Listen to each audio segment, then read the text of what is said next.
And we're off. All right. I'd like to thank everyone for being a part of my little rebroadcast of the anti-aging or reverse aging hypnosis protocol because it's been a lot of fun, and last week was interesting. If you could type rock on in the question box or get started something, good. Everybody's looking good. All right, great. As some of you know, last week, literally right before I got started, my computer crashed. A virus, I don't know how it got in there, wiped out my system, locked it up. Literally, I was getting ready to get on. In fact, I was doing a last bit of research to make sure I had some new stuff for the call, and it was a root virus. I know we got a couple people on the call that are more into computers, and it just literally shut my machine down. And the way I backed it up, and it didn't quite get backed up to the other computer, so I couldn't do it. So I apologize. I think my sound is coming in and out, but I think I just fixed it. But what I'd like everyone to do, let me just check one more thing, is think about, when I say reverse aging hypnosis, what do I mean by that? Well, what I mean by that is, what would happen if you could use your mind to feel and look younger, right? Those of us in the hypnosis and the NLP world understand the psychology of possibility. There's a doctor, Dr. Langer, and she talks about the psychology of possibility. And one of the problems I've always had with a lot of clinical psychology, much like a lot of clinical medicine, is they have a tendency to look at what's wrong and classify what's wrong and not ever help people get better. Okay? And the problem with that is, the problem with that is you're not getting what you want, right? You're not getting the answers, and you're not looking at what's possible. In fact, when something out of the ordinary happens, they look at it as an aberration rather than as a something to be studied, right? And so, like I sent out in one of my emails, some of you saw about the guy that was, in his 90s and set a world bench press record, and rather than look at like, why is that the abnormal, why don't we look at like, what's the possibility? How did he do that? Right? And we're going to be getting into some of that with this call, right? But it's no secret that we're living and working longer than ever. Down here in Florida, of course, people retire, but even when they get down here, people want things to do. Now it is true that it looks like the boomer generation may be the first generation to actually live a little bit shorter than our parents, but we're not sure yet. But we're seem to be working longer for a lot of reasons. Our parents are the ones that say 70 and older are the last ones to probably experience that golden retirement where you got a nice pension and you got several things. But even down here, first thing I noticed when I moved to Florida in the 90s was the people that retired down here that were bored out of their minds, right? And so people take jobs just to stay busy, and we're lucky because we have the opportunity to work with what we love to do forever, right? But why is it that some people keep youthful and others seems to age fast? Anybody on this call that has been to a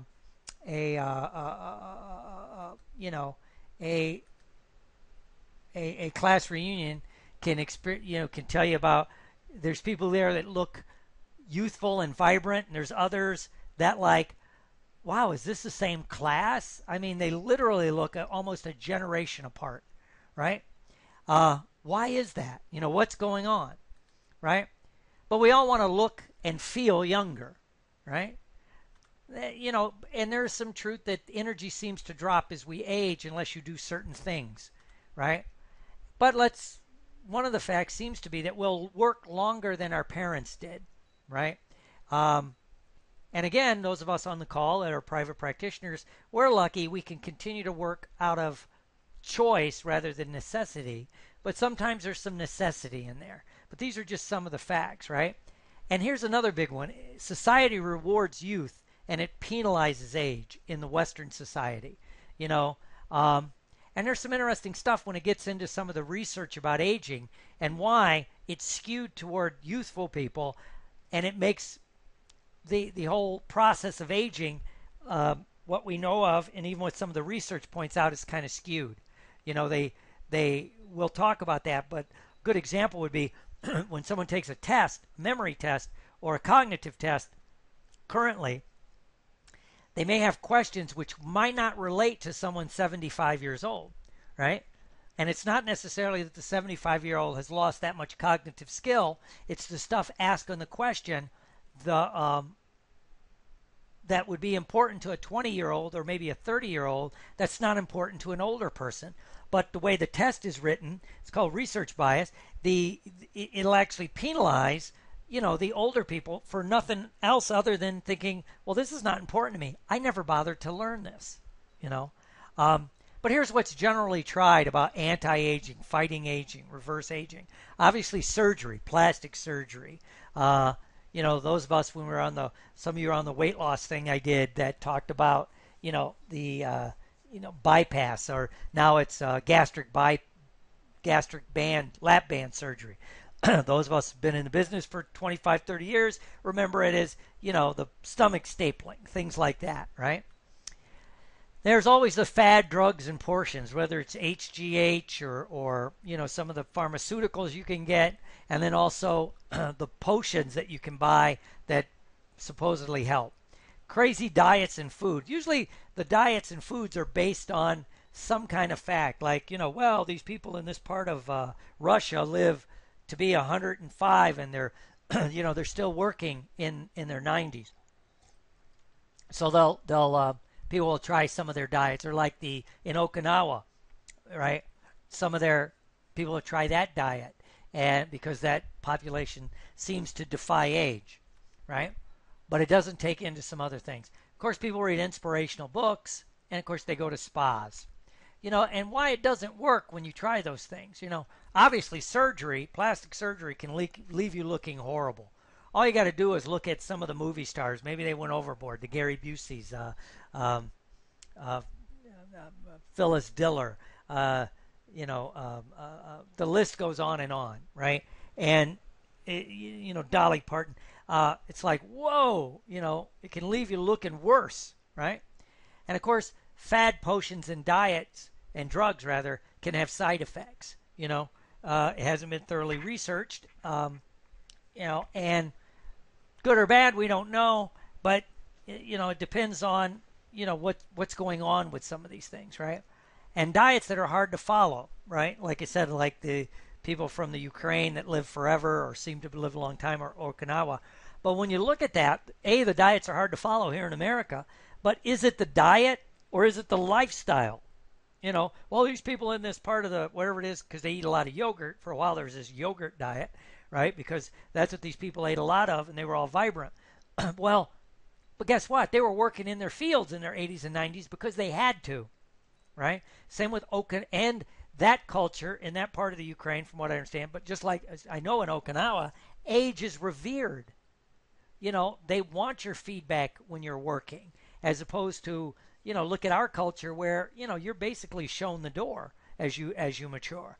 So is it the diet or is it the lifestyle that goes with the diet? That maybe, you're a computer person, you're a therapist, you sit around and talk all day. You're not in the fields all day, right? And reading, of course, gives inspiration but not directions. A lot of the books, they give some good examples maybe, but they don't give you step by step, right? And of course, if you go to a spa or something like that, it has a limited time effect. It's kind of like going on a vacation. Many of us have had the experience when a friend of theirs goes on a nice vacation, they come back, they look years younger. And it has to do with their stress response that we'll talk about, right? But basically what you need to do to reverse aging as much as we can right now Let's say we break it down into 4 steps. Those of you on the call know I'm a geeknoid for replicatable, easy steps, right? That's what I love, right? Number 1, of course, is learn about the aging process, what it really is, and what's the current research on aging. Not what we read about on the internet, not what has been passed down, right? What's the real aging process? And what's the current research telling us about this stuff, right? You need to find models of youthful aging and remove negative beliefs, right? And put new beliefs, right? And find youthful anchors and use them and develop a support network, right?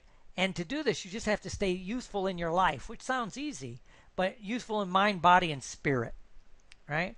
And again, we'll talk about when you look at the youthful people, what happens, right? Well, step 1 is let's look at the aging process, right? What is normal? What is normal when people age?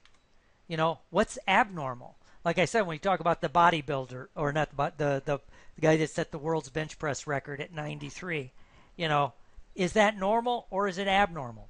When you look at, I just talked to a friend of mine. He's 72, and he's in a play, The Sunshine Boys, and the other guy in the play is 73 or 4, and they're the leads. They're the old 2 comics in this play, and the one guy literally never leaves the stage. He's on stage at least 90% of the script, and he had 80 something pages of dialogue. Now, as some of you know, I'm an actor. That's my hobby. I love acting. But I was talking to him today, and I asked him what the process was like, and and he made a comment which I believe, which ties into what we're talking about, which is, he's been rather busy with theater in the last couple of years, directing and also performing. And he goes, the one time he stepped away from theater for a couple of years to take care of some health issues of someone, it was hard to get back in the swing. But when you look at that, when you go see this guy do a play, never leave the stage for almost 2 hours, and nail on his dialogue, is that normal or abnormal? And it's neither. It's just what's for him, right? And a lot of this has to do with our Western attitudes toward aging. Here in the West, youth is prized, age is penalized, right? Where again in the East and even in certain parts of Europe and Africa, age is revered. It's the experience, it's the wisdom, it's things like that, which causes those people to stay more current, by the way, because they're not marginalized. They have a tendency to get into the newer things. It's just kind of fascinating, right? So what's some of the current research, right? So what is some of the current research? Well, what we found is, there is no centralized norm for aging, right? And, when you look at cognitive skills, do the cognitive skills really break down as you age, or is it that as you age, 2 things happen? So let's use my computer analogy that I always use for NLP and hypnosis, that our mind's like a computer. If you're 55, that means your memory banks have 55 years of data to sort through when you're doing something. As opposed to when you're 21, you have 21 years of data to sort through. So if someone asks a question and you have to sort through twice or 3 times as much data to find the answer, much like a computer, it may take a little longer because it's got to go through more files, right? But we'll blame our age. Oh, I'm getting older. I couldn't remember it as quickly. Also, as you mature, as you get experience, there's so many things that are close. It's kind of like if you did a search and you get 7 things that are close, right? It's not the exact one. Well, again, when you're 21, 18, or 18, 19, 20, 21, 25, you don't have as many files that might be close, So it's kind of interesting.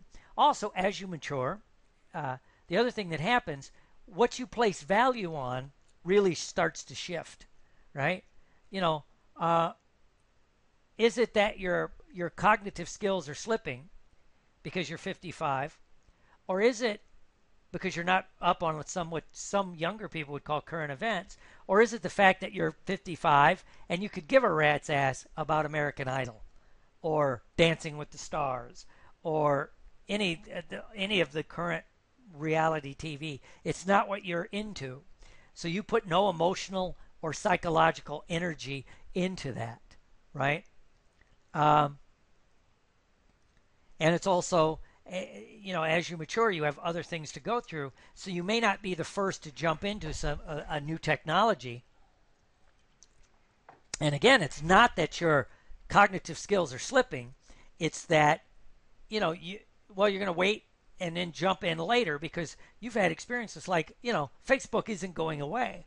Let it mature a little bit, then I'll get involved, right? Things like that. So it's kind of interesting. But one of the cool things about some of the research, even some of the memory tests now, show the bias that they have geared toward young people, right? So kind of cool.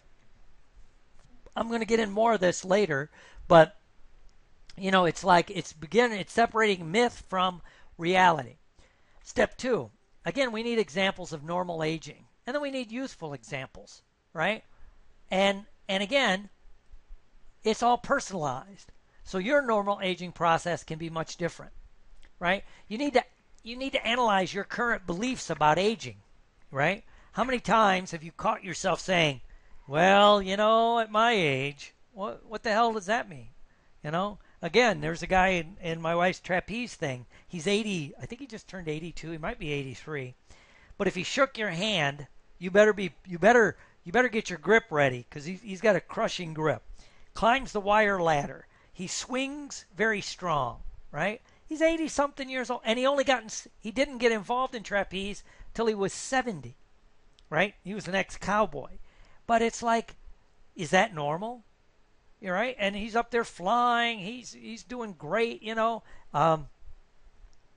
So again, it's like our 93-year-old power lifter. It's like some of the things that we can see, that we can experience, that is much, much different, right? And then you need to remove any negative beliefs about aging. What was installed, right? And then you have to install a positive belief about aging, and then keep that positive belief reinstalled and reinforced, right? And then you need to take action, right? The third step is, when did you feel your best? What was your age, and basically what year was that? There might be a couple, but pick one. When were you at your best, right? Emotionally, physically, even spiritually, if you will. But when did you feel your best, right? What were you doing? What were the skills that you were doing that made you feel that way, right? And again, going back to our current research, when you're younger, people have a tendency to be more active. And then as they mature, well, one of the things that happens is you get more experience, and just in a lot of jobs, your job may slow down a little bit. But it's not that you can't do it. It's that the what do I call it? If a company understands it, they're using your experience. So maybe you don't have to be on the road, 180 days out of the year, because they can put younger people out on the road to get the experience that you now have. So it's an ongoing thing, right? But again, so what were you doing when you felt your best? And then what you have to do is figure out a way, and we'll talk about what they call total immersion into a prior time in your life, right? Now, of course, we as hypnotists have an advantage. We have hypnotic ability. The hypnotic, we can hypnotically do total immersion. But if you can add some outside, it's powerful stuff. And again, I call that hypnotic immersion, right? And it brings a youthful mind, body, and spirit back. Again, as Maxwell Maltz said, your mind doesn't know the difference between a real or a vividly imagined event. So if you vividly imagine it, your mind and body will will begin to feel youthful. And this actually comes from, there was a study done in the late 70s. Now, if you could think back, those are old enough to remember the late 70s, to do this experiment would have been a lot harder than it would be today, right? But they took some people out of a nursing home, and I think they were in their 70s and older, and out of various facilities. And I think it was Dr. Langer that did this. And they put them in a new facility. But in the new facility, it was made as close as possible to the 1950s. They used the decor, they used furniture, they put in black and white small televisions. The only music that played were from the 1950s. They had old radio shows that didn't come forward past that point. They put in magazines from the 50s and newspapers. When the people were coming in, they were asked to wear clothes from that era if they had it, or timeless clothes. And they also put a high, I don't want to say stress level on them, but people had to take care of themselves. They weren't being coddled like usual at the facilities, right? And what they found was, and the staff dressed neutral, like very neutral. And, they couldn't wear, like, this was the late 70s, like digital watches. They had to be like the old Timex and things like that, right? So it was basically they totally immersed people into that time frame. And what happened was, on all the tests that they could run, physical tests, psychological tests, the people became younger, right? They had a bounce in their step. They were talking, they were laughing, they were dancing, they were moving around, right? And that was the action that they took. And it was a total immersion into it. And it lasted for quite a while. Well, when the people went back to their old facilities, the staff that got the people back, couldn't believe the change in the people. But once they got back into the old facilities, they regressed very quickly back into the old, the older actions and mindsets. And that had to do with immersion. That was physical immersion. We can do a lot of that hypnotically, right? And then the fourth step that we have to do is refuse Western society's ideas on aging, right? You don't have to do what society tells you to do, right? You have to adopt more of an Eastern mindset, right? That, I have more experience now. I have a greater realm of memory to draw from. I'm more valuable to my family, to my society, to my profession, right? And a little thing for a lot of us on this call.